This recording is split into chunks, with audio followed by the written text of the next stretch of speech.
Kay Joey Austria, sorry, ito po ako. Ayan. Yes, po. Si Joey, may tanong Joey Austria from Showbiz on the Go, tama ba?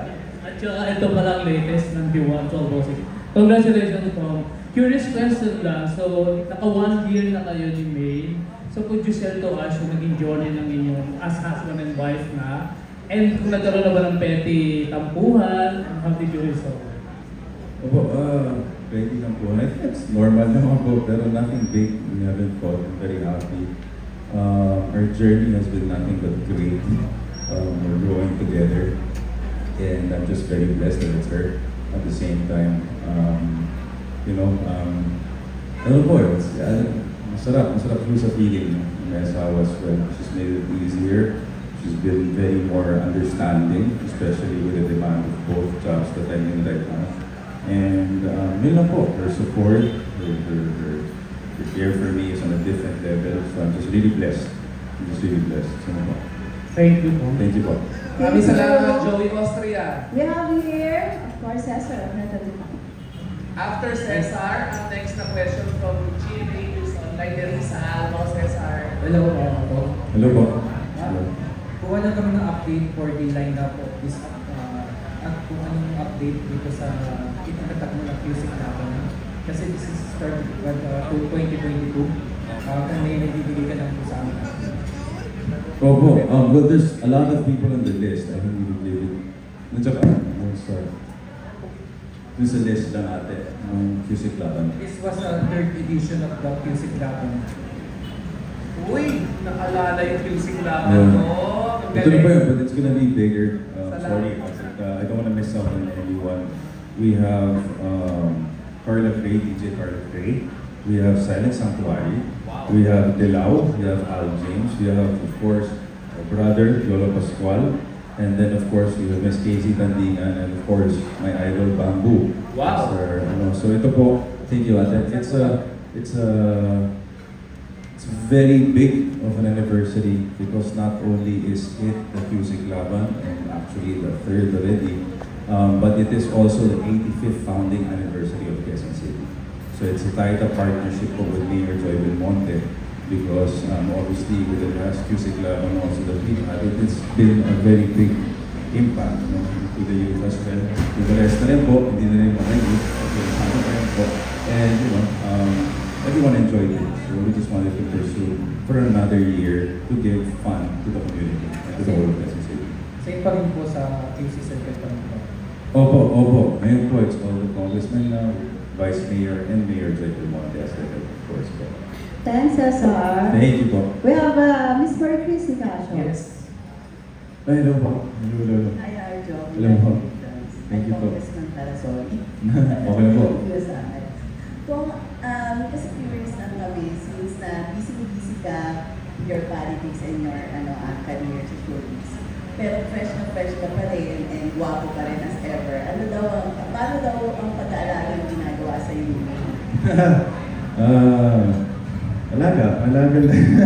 Alaga po. And how do I keep myself healthy? At least po, I think I try to eat healthy as much as I can. Dahil nga po, there are times na obviously pag umikot sa campaign and all this stuff, hindi tayo ng food na masyadong healthy. So, on my own po, I just try to eat healthy, please work out once a week. And ano po. So, nagmaluto sa'yo for you? Yes po, of course. Pero sometimes, kasi obviously busy din po. So, pagkagabi, pagod na rin kami. So, normally, of course, we have food ready. Last na lang, ano daw yung favorite na niluluto for you? Pasta po, pasta. Yes. Thank you po. Thank you po. Okay, ang susunod pong magtatanong ay si Archie Diao. Excuse me.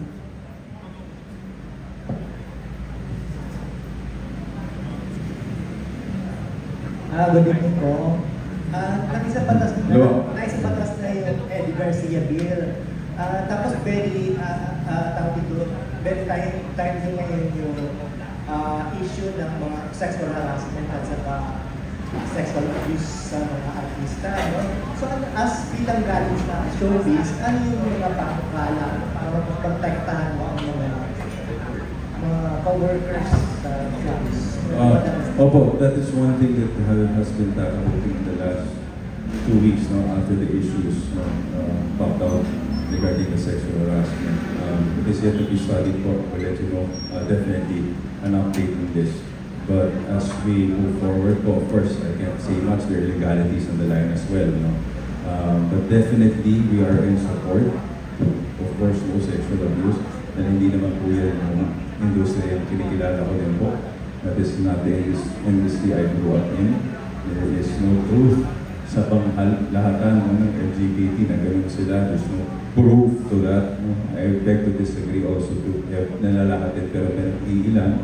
And they have to pay the price for what they have done. And I agree with that. Pero definitely sa panukala po, hindi ko na po para paunahan, but definitely we have the House of Congress open live Facebook po regarding all these bills and all amendments that have to be done to make sure that the safety of the young men and the adults, of course, in general, are all secure po. So maraming salamat po. Thank you. Maraming salamat, Archie. Kapatid, Yes po. may question ng Yes GMA po. 7 News Online. Going there na po. A Yes. request lang po to everyone for all your content, your Is social there- media posts. Baka po pwedeng gamitin ang hashtag Arjo Atayo Thanksgiving para we can see it at i-share namin kina Arjo. Thank you. Hello.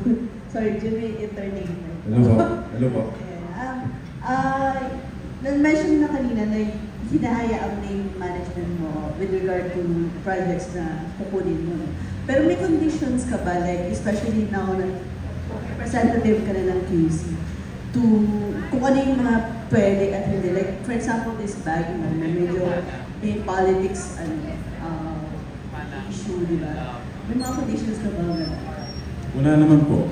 Kasi I started Bagmans even before I became a congressman. So it's for people to think. Definitely this is not what I do. So I'm doing it.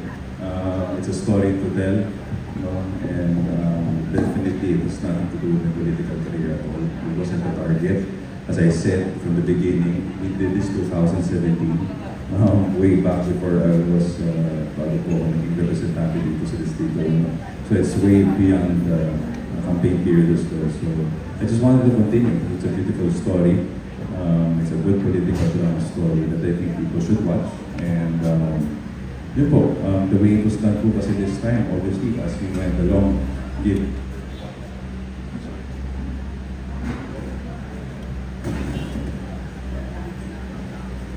Hello? There po. Given that there are more productions included, the budget's higher, everything's bigger, of course, the opportunity of working with Ate Juday is fantastic. Because John I see that we've worked with again, so I'm very happy to be working with him. And of course, the rest of the cast, Ate Juday, a lot to mention po. So, yeah, very blessed for this opportunity again to come back. And, Thank you, Mary. Ayan, Rose Garcia, may question. Yan, hello po. hello po. Yan, Arjo, kasi syempre, in a way, nasubaybayan ka namin mula na nagsimula ka sa showbiz. Ngayon, isa ka ng congressman at the same time, may buhay, may asawa ka na rin. Pag titingnan mo yung sarili mo ngayon, ano yung mga nabago kay Arjo?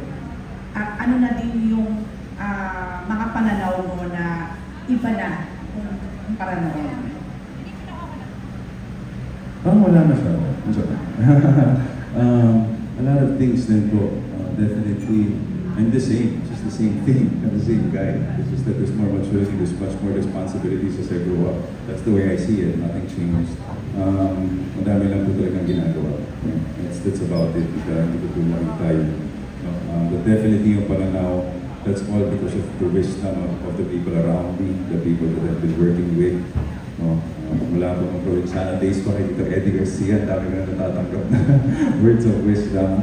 And definitely, as I grow up, I just really learn more on how to, more than pananaw, madami naman po, dami ko pong pwede sabihin, but more than that, it's more of how I handle myself, how I handle situations, how I accept everything in a different way, not a different perspective, but more of a different way of handling things and getting to where I want to and how I want to help people, or either how to help people or how I actually work in my showbiz career as well.